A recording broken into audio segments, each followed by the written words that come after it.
Developing overnight, a community is erupting with anger and unrest following a deadly shooting by two Philadelphia police officers. The victim was Walter Wallace. You see him here holding a knife during a showdown with officers. Police say he refused to drop that knife, so officers fired at him, killing him. Pockets of protesters turned unruly following the use of deadly force, burning a police car and damaging properties. They claim the police did not have to use their guns to subdue Wallace. 30 officers were injured while making 30 arrests.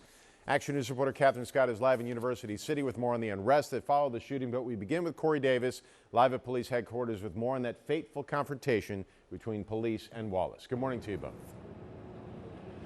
Matt, good morning. So people are upset and outraged over what happened. I want to give you a look here at what's happening right now at police headquarters. So some officers here have put out some barricades around the perimeter of this building, telling us that they're doing that just in case there are any protesters out here. And they said it's become almost like second nature after the protests and unrest over the summer, like second nature for them to prepare for anything that could possibly happen. But concerning that shooting in West Philadelphia, the shooting of Walter Wallace, we do have some video of several angles, but I want to give you a look at this one particular angle, the one that people say could have been handled differently. I want to also let you know that you will hear several gunshots in this clip as well.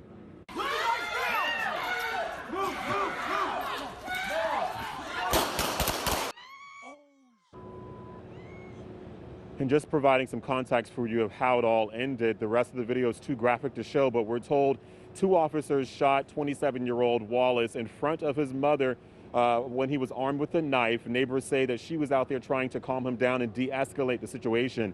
It was chaos out there along the 61st and Locust in West Philadelphia when this all happened around 4 o'clock yesterday afternoon.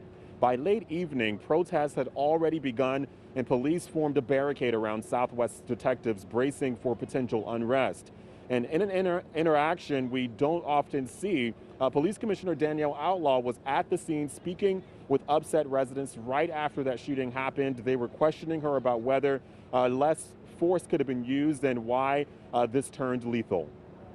Why was the fact that the first thing them officers did was pull their weapon on that man? Not a taser. They didn't use a taser. They didn't use a taser. They didn't use a taser. And why are officers in the community that's not of this community? They're not of this community. So when they're coming down here to police this community, they're scared. They're so scared. The first thing they did was shot that man. I'm here to listen. I don't have answers for what happened today. It just happened. Obviously, we got to put everything together. They knew they was going to shoot. They already knew they was going to shoot. Y'all trained to do that, right? They didn't put out no pepper spray, no taser, no nothing. They put out that weapon. And you can hear the anger with all of the people there who were talking to the police commissioner and higher ups within the police department as well. We're told that Wallace had several kids, and so people are definitely mourning his death and also mourning for his family too. Leaders of the police union have responded, and they're saying that officers are being vilified for doing their jobs and protecting the community. You did hear that interaction in response from the police commissioner. We will have more of residents' concerns for you in the next half hour and what they expect when they say they encounter police officers within their communities. For now, we're live here at police headquarters. Corey Davis, Channel 6 Action News. Tam. All right, thank you, Corey. Now let's turn to Catherine Scott. Catherine, like in so many of these cases, there's some people who take the anger to the streets, and sometimes that can turn destructive and combative. Tam, more than 30 people were taken into custody overnight, multiple charges for looting. There were 30 officers who were injured. 29 of them have been treated and released. The 30th, a 56-year-old sergeant, she was taken to the hospital after being hit by a pickup truck. She has a broken leg and is in stable condition, but there's a lot of damage around the city. Where we are in University City, the board-up crews have left, but they actually boarded up these windows that were smashed out here at the University City District overnight. But I want to start with new video at 53rd and in Baltimore, and you could see people looting a Rite Aid there. At least one man was arrested in connection to that incident. Citywide, multiple businesses have been looted in this overnight unrest. In all, 30 officers injured, most from being hit by bricks and debris thrown at them. At 52nd and Walnut, you could see a dumpster there flipped on its side, on fire in the intersection. It was around here where police say that sergeant was hit by a pickup truck around 12:45 a.m. and broke her leg. She remains in the hospital in stable condition.